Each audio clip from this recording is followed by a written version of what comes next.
Salve, salve, rapaziada. Boa tarde a todos.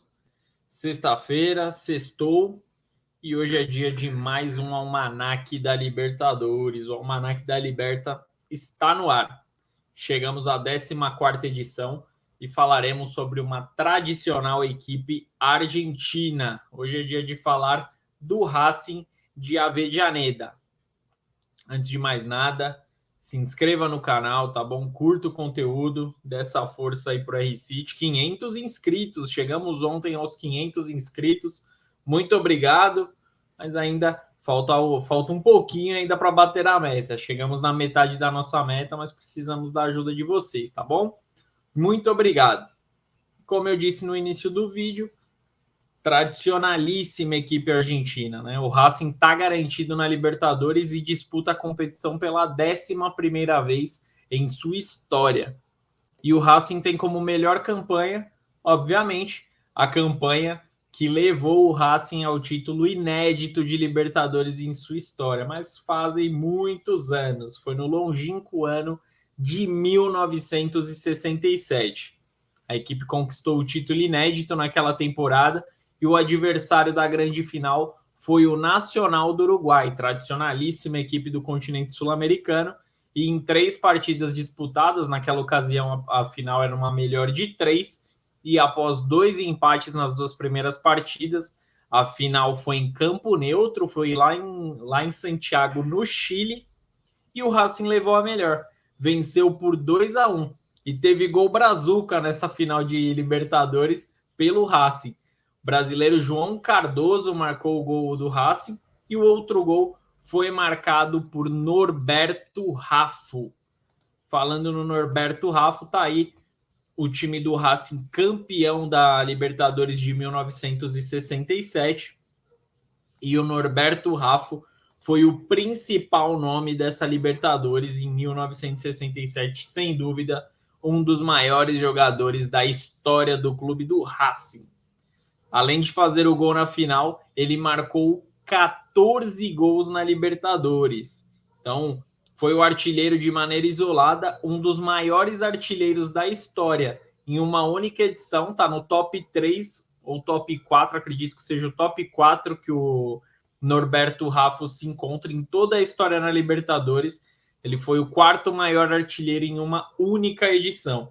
Então, muita moral para o atacante argentino e, obviamente, ídolo eterno do Racing. Infelizmente, o Rafa não está mais entre nós. Faleceu aos 69 anos de idade em Avellaneda, terra do Racing. Faleceu no ano de 2008, porém, quem tem uma grande história morre, mas deixa um grande legado, deixa admiradores para toda a eternidade. Então, o Rafa sempre será lembrado pela torcida do Racing. E depois do título de 67, o Racing foi ter outra campanha de destaque em Libertadores 30 anos depois, em 1997. Naquela oportunidade, o Racing chegou na semifinal da Libertadores, eliminou o River nas oitavas de final. Tá aí uma imagem da partida contra o River Plate. River Plate tradicionalíssimo, e o Racing deixou para trás naquela oportunidade. Nas quartas de final, os uruguaios do Peñarol, outra equipe muito tradicional, e na semifinal acabou caindo para a equipe peruana do Sporting Cristal.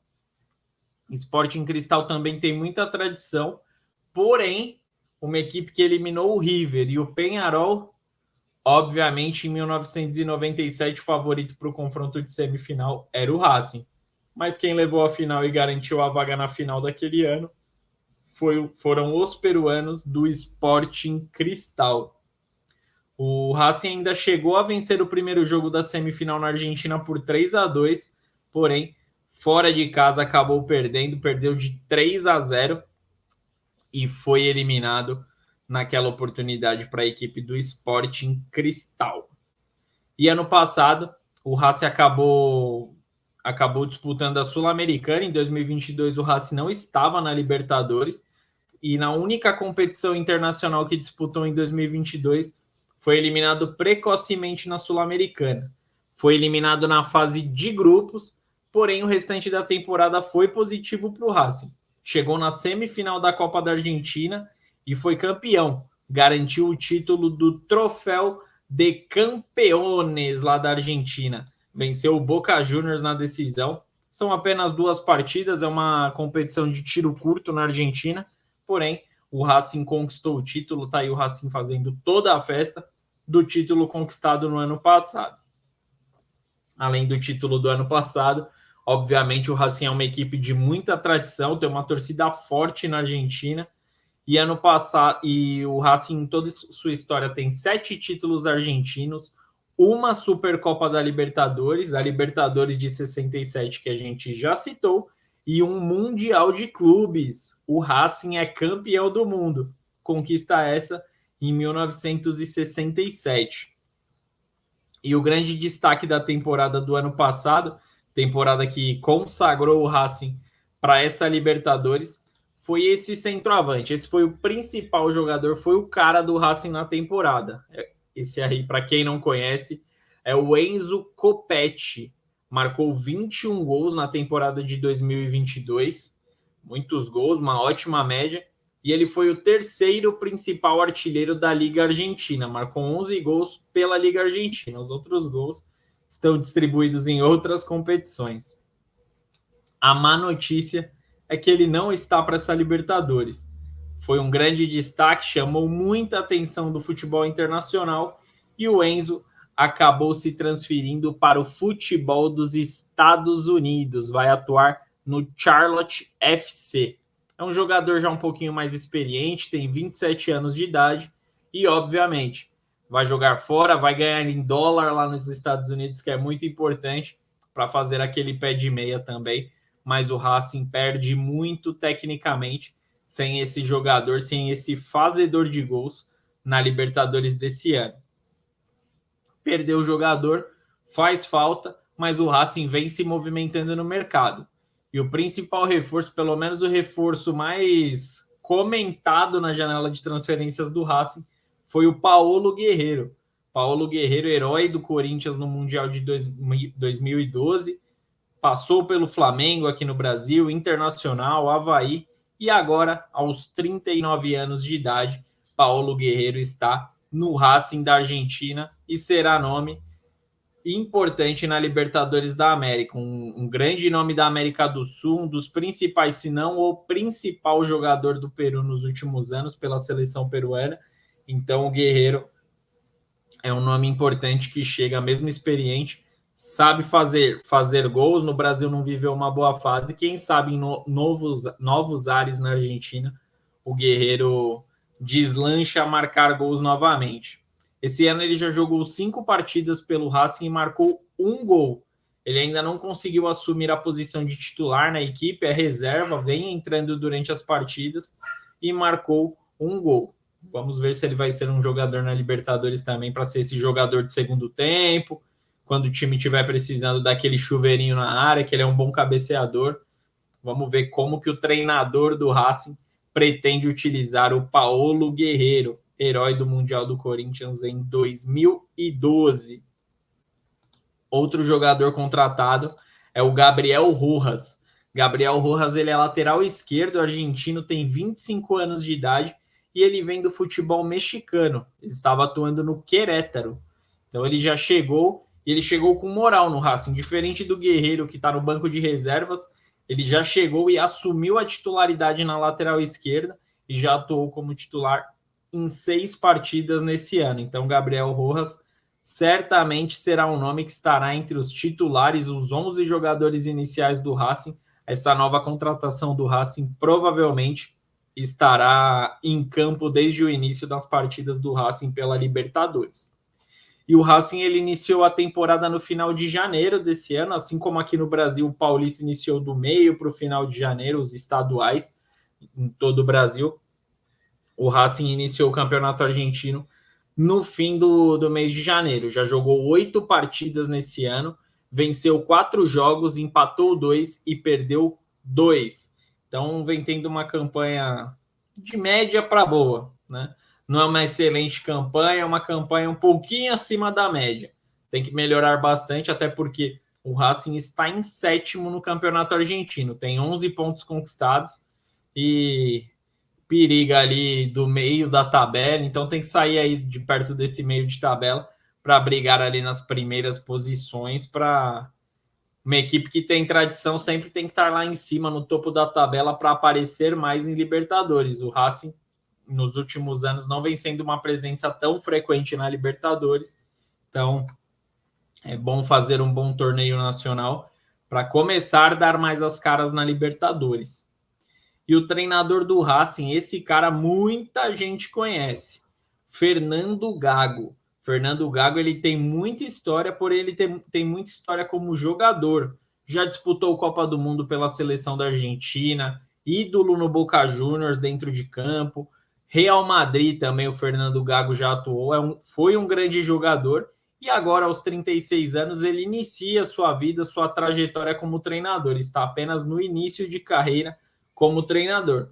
Como jogador tem um lindo currículo e como treinador ainda, não me levem a mal, mas ele ainda é um iniciante, está no início de carreira, mas eu não estou deturpando a carreira do Fernando Gago, tá? São 3 temporadas já, ele chegou ali no Racing e já manteve uma boa sequência. O Racing está dando essa oportunidade para um treinador jovem ter sequência, para quem sabe conquistar títulos, ganhar cancha como treinador. E esse título do Troféu de Campeones, quem estava no comando era o Fernando Gago, primeiro título dele como treinador. Então, vem surtindo alguns frutos. 3 temporadas, vem caminhando assim a passos lentos em questão de títulos, mas mostra um desenvolvimento da equipe. Chegou numa semifinal de Copa da Argentina, é uma equipe que está se desenvolvendo bastante. E a casa do Racing é o estádio Presidente Perón, mas para os torcedores ele é mais conhecido como El Cilindro. Ele é o palco, a casa principal do Racing, fica em Avejaneda e tem capacidade para 53.389 torcedores. Esse será o palco, essa fotinha aqui é do estádio do Racing, e esse será o palco das principais partidas do Racing esse ano, que obviamente serão as partidas de Libertadores. E a última participação do Racing em Libertadores foi no ano de 2021. O Racing acabou caindo nas oitavas de final, foi eliminado pelo São Paulo. Tá aí a imagem do jogo, o tricolor paulista. No Morumbi, ó que curioso. No Morumbi, o Racing segurou um empate por 1-1.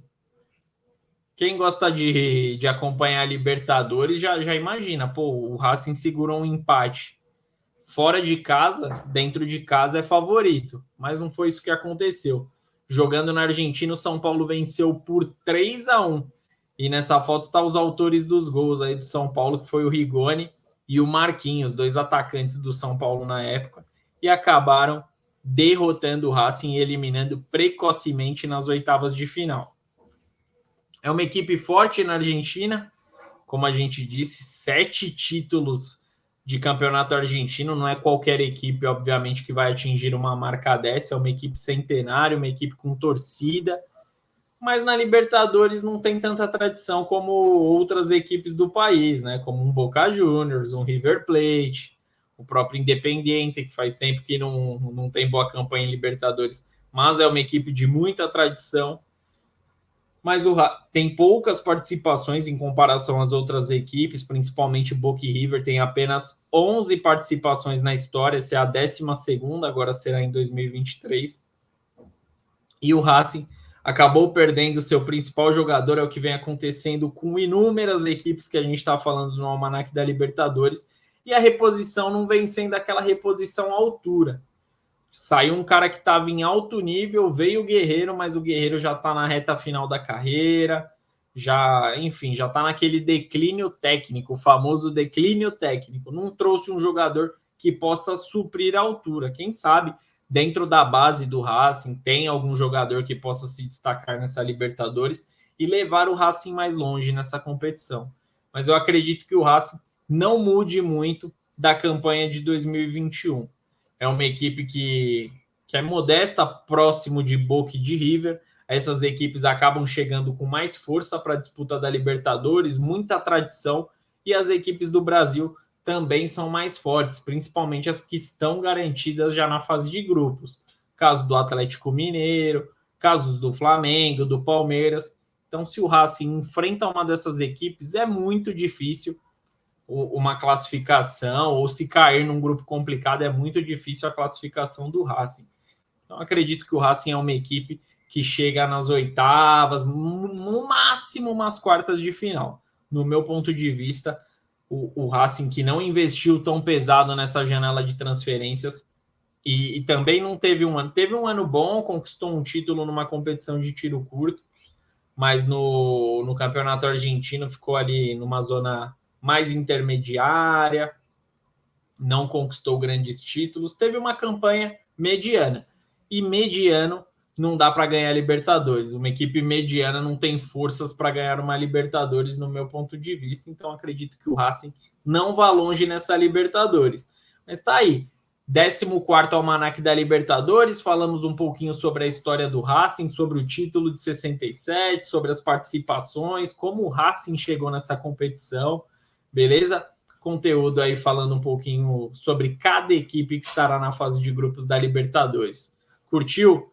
Dê aquele like, tá bom? Para divulgar o vídeo e se inscreva no canal, tá bom? Ajude o projeto do R-City, que um aninho é início, é um bebê ainda, tá crescendo, mas a gente precisa muito do apoio de vocês, tá bom? Ótima sexta-feira a todos, um grande abraço e até a próxima. Tamo junto!